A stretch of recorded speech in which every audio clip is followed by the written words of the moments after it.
திருமதி சௌமியா அன்புமணி அவர்கள். மாண்புமிகு பேரவைத் தலைவர் அவர்களே, மாண்புமிகு முதலமைச்சர் அவர்களே வணக்கம். மாண்புமிகு எதிர்க்கட்சி தலைவர் அவர்களுக்கும், மாண்புமிகு அமைச்சர் பெருமக்களுக்கும், மாண்புமிகு கட்சி தலைவர் அவர்களுக்கும், மாண்புமிகு உறுப்பினர் அவர்களுக்கும் வணக்கத்தை தெரிவித்துக் கொள்கின்றேன். காவிரி நீர் நம்முடைய தமிழ்நாட்டின் உயிர் நாடி. 38 மாவட்டங்களில் 28 மாவட்டங்கள் காவிரியை நம்பிதான் இருக்கின்றன. 8 கோடி மக்களில் 5.5 கோடி மக்கள் காவிரி நீரை நம்பிதான் இருக்கின்றார்கள். காவிரி நீர் பாத்தீங்கன்னா குடகு மலை, அதாவது கூர்குல கர்நாடகாவில் ஆரம்பித்து மேற்கு தொடர்ச்சி மலை வழியாக தர்மபுரி மாவட்டத்தில் தான் தமிழ்நாடுக்கு முதல்ல வருகிறது. தர்மபுரி மாவட்டம் பிலிகுண்டுல தான் அது உள்ள தமிழ்நாட்டுக்குள்ள நுழைகின்றது.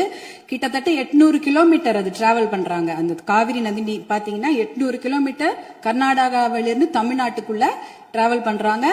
அந்த காவிரி நீர் வந்து பிலிகுண்டுல இருந்து ஒகேனக்கல் வருது. அதுக்கப்புறம் மேட்டூர் அணையை நிரப்பிட்டு பவானி, ஈரோடு, திருச்சி போன்ற இடங்கள்லாம் வந்துட்டு கடைசியாக பூம்புகார்ல கடல்ல கலக்கிறது. இதுதான் அந்த காவிரி நீருடைய டிராவல் மேப்.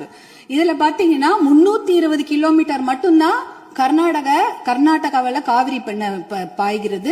பார்டர்ல வந்து 60 கிலோமீட்டரும் தமிழ்நாட்டுக்குள்ள 420 கிலோமீட்டர் காவிரி நதி நீர் ஓடுகிறது. அப்படி என்றால் நமக்கு தான் அதிகமான உரிமை. 420 கிலோமீட்டர் தமிழ்நாட்டில் ஓடுது, நம்மளுடைய மாநில எல்லையில 60 கிலோமீட்டர் ஓடுகிறது. அப்படி என்றால் கிட்டத்தட்ட 740 டிஎம்சி தண்ணீர் காவிரி நீர் இருக்கிறது என்றால் அதற்கு அதிகமான உரிமை நமக்கு தான் இருக்கிறது. கிட்டத்தட்ட 400 டிஎம்சி தண்ணீர் வந்து தமிழ்நாட்டுக்கு உரிமையான தண்ணீர், நமக்கு பாதிக்கப்பட்ட தண்ணீர். ஆனா நாளடைவில் அதை குறைஞ்சி 205 டிஎம்சியா குறைச்சிட்டாங்க. 192 டிஎம்சி அதை குறைச்சிட்டு இன்றைக்கு 177 டிஎம்சி தண்ணீர் தான் தமிழ்நாட்டுக்கு என்ஷூர் பண்ணிருக்கிறாங்க. அதாவது அந்த காவிரி நடுவர் மன்ற தீர்ப்புல பாத்தீங்கன்னா Karnataka has to ensure to give Tamil Nadu 177.25 TMC தண்ணீர்னு அங்க வாக்கியங்கள் வருது. இது 178 டிஎம்சி நமக்கு இறுதி தீர்ப்பின்படி வர வேண்டிய தண்ணி. ஆனா என்ன பாத்தீங்கன்னா நம்ம வந்து கடைமடை மாநிலம். கர்நாடக அரசு முதல்மடை மாநிலமாக இருக்கின்றது. உச்சநீதிமன்ற தீர்ப்பின்படி கடைமடை மாநிலத்தின் அனுமதி இல்லாமல் எந்த ஒரு கட்டுமான பணியும் எந்த ஆற்றுப்படுகையிலும் கட்டக்கூடாது. குறிப்பாக காவிரி நதி நீர் மேல கட்டக்கூடாது. ஆனா 4 டேம் இருக்கு. 1931 கிருஷ்ணராஜசாகர் டேம் இருக்கு. அது வந்து ஆங்கிலேயர் காலத்தில் கட்டப்பட்ட டேம். அதற்கப்புறம் 1970களில் 3 டேம் கட்டியிருக்காங்க. ஹாரங்கி, கபினி, ஹேமாவதி. இந்த 4 டேமும் சேர்த்து இந்த அணைகள்ல கிட்டத்தட்ட 115 டிஎம்சி தண்ணீர் தேக்கி வைக்க முடியும். மேகதாட்டுல புதுசாக அணை கட்டினாங்கன்னா அதுல 70 டிஎம்சி தண்ணீர் தேக்கி விட முடியும். அப்படி பார்த்தீங்கன்னா கொள்ளளவு 185 டிஎம்சி தண்ணீரை கர்நாடக அரசு தேக்கி வைத்து விட முடியும். நமக்கு வர வேண்டிய 177 டிஎம்சில ஒரு சொட்டு நீர் கூட தமிழ்நாட்டுக்கு வர முடியாது. அப்படி என்றால் டெல்டா மாவட்டம் பாலைவனமாகிவிடும். குடிநீருக்கு மிகப்பெரிய பிரச்சனை ஏற்பட்டுவிடும். ஏன்னா 5.5 கோடி மக்கள் அந்த காவிரி தண்ணியை தான் நம்பி இருக்கிறாங்க. இதனால மிகப்பெரிய பிரச்சனை ஏற்பட்டு விடும்.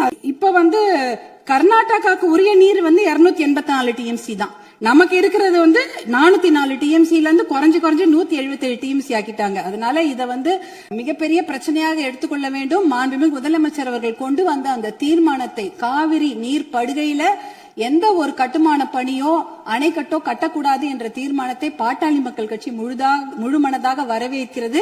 அதற்கு எங்களுடைய முழு ஆதரவை நாங்கள் தெரிவித்துக் கொள்கின்றோம். குறிப்பாக ஜூன் 12ஆம் தேதி மேட்டூர் அணை, அது வந்து 92 டிஎம்சி பிடிக்கக்கூடிய அணை.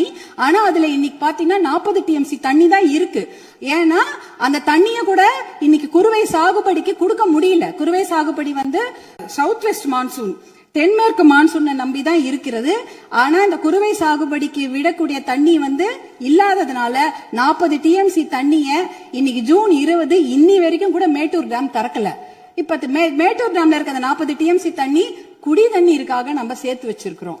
அடுத்த வருஷம் அந்த மேகதாட்டு அணையை கட்டிவிட்டார்கள் என்றால் அதற்கப்புறம் அந்த குடி தண்ணீர் கூட நம்ம மிகப்பெரிய பற்றாக்குறை ஏற்பட்டுவிடும். இதையெல்லாம் கருத்தில் கொண்டு நாம மேகதாட்டு அணையோ எந்த ஒரு கட்டுமான பணியோ கர்நாடக அரசு கட்டாமல் பார்த்து கொள்ள வேண்டும். உச்சநீதிமன்ற தீர்ப்பு தமிழகத்துக்கு சாதகமாக இருக்கிறது.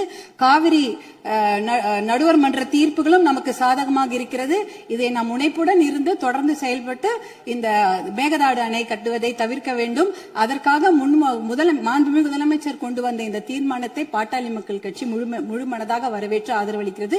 வாய்ப்பு கொடுத்ததற்கு நன்றியை தெரிவித்துக் கொள்கின்றேன். நன்றி, வணக்கம்.